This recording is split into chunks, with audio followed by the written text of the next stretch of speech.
Salutare, dragilor! Bună! Suntem Flaviu Și Luminița! Știați că sunt 7 faruri funcționale pe coasta Mării Negre?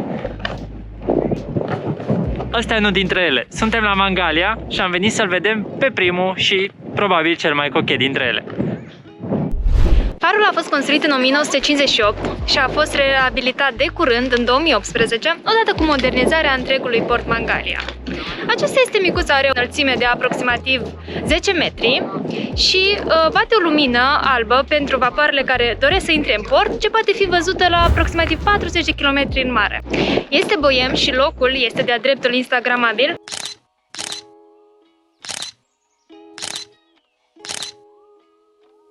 Mai este cunoscut și sub denumirea de farul genovez, ca și acel din Constanța, dar revenim asupra poveștii numelui ceva mai târziu.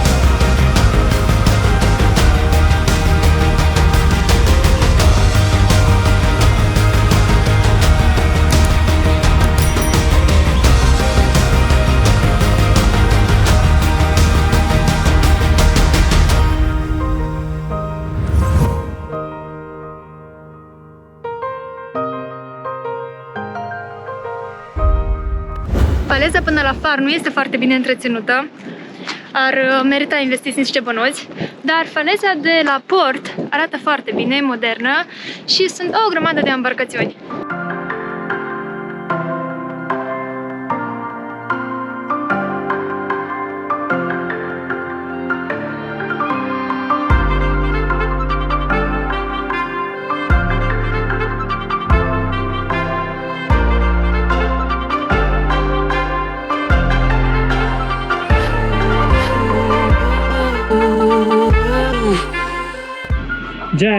Jack Sparrow nu e acasă.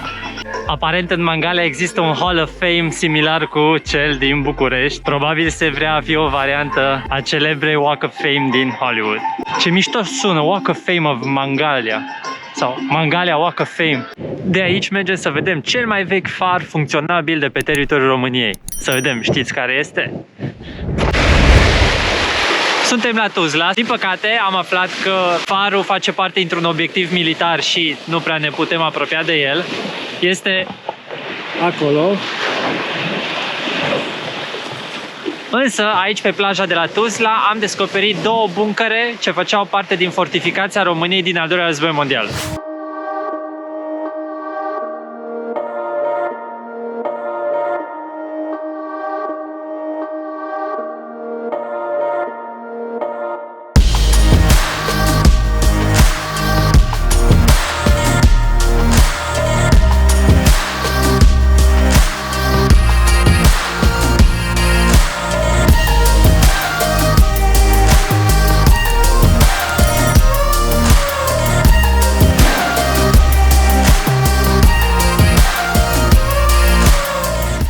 Revenind la far, acesta a fost construit în anul 1900 și a funcționat pe bază de petrol până în 1958, când a fost electrificat.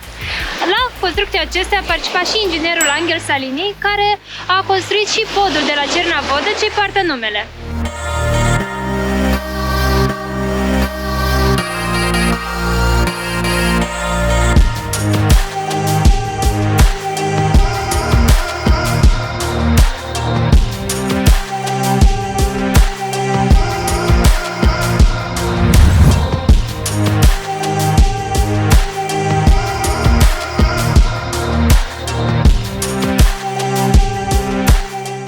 Nu ne abatem de la tradiția noastră de a avea drumuri care mai de care aventuroase. Așa că ce se vede aici e drumul către far. După cum vedeți, nu e într-o stare foarte, foarte bună. Atâta timp cât nu plouă, e relativ practicabil.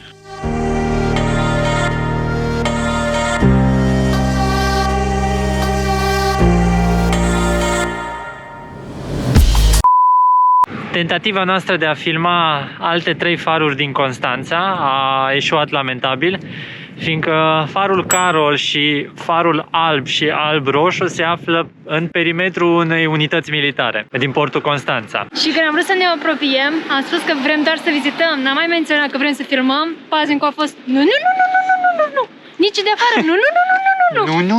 Puteți să-l vedeți așa de aici. Și eram, păi de aici văd gardul și un vârf de far. Da, dar nu vă puteți apropia deloc. Și cam atât cu farurile din Constanța.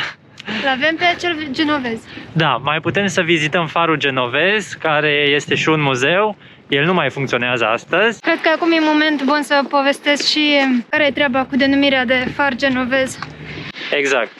Luminița, ai cuvântul. Farurile genoveze de pe litoralul Mării Negre, de fapt, nu au fost construite de genovezi. Au fost pe aici genovezii câțiva ani prin vizită și au mai lăsat câteva urme, dar în niciun caz farurile. Acestea au fost construite ulterior, iar turcii, când au venit și s-au așezat prin aceste zone, au denumit aceste construcții ca fiind cetăți genoveze și au apărut clădiri genoveze, cetăți genoveze, inclusiv farul genovez.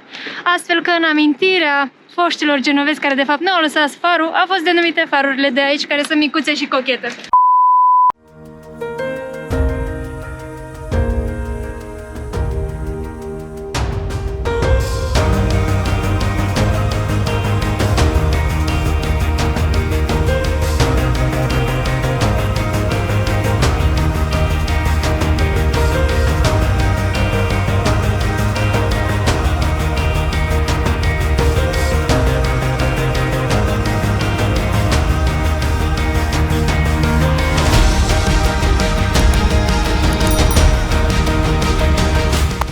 Dacă vă plimbați de-a lungul falezei din Constanța, acolo unde este și cazinoul, ajungeți la farul genovez. Farul acesta a fost construit pe la mijlocul secolului al XIX-lea din piatră, pe locul vechiului far care datează de prin anii 1300.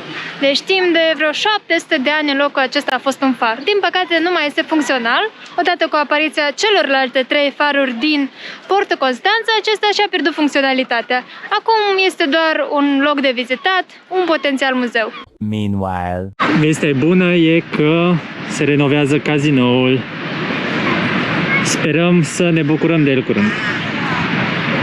Dragilor, cam aici se încheie tentativa noastră de a vizita farurile de pe malul mării. Vă mulțumim că ați fost alături de noi și ne vedem la destinația viitoare. Nu uitați, distrugeți acel buton de subscribe și dacă v-a plăcut video, dați un like. Share, Pa, pa! comment, pa!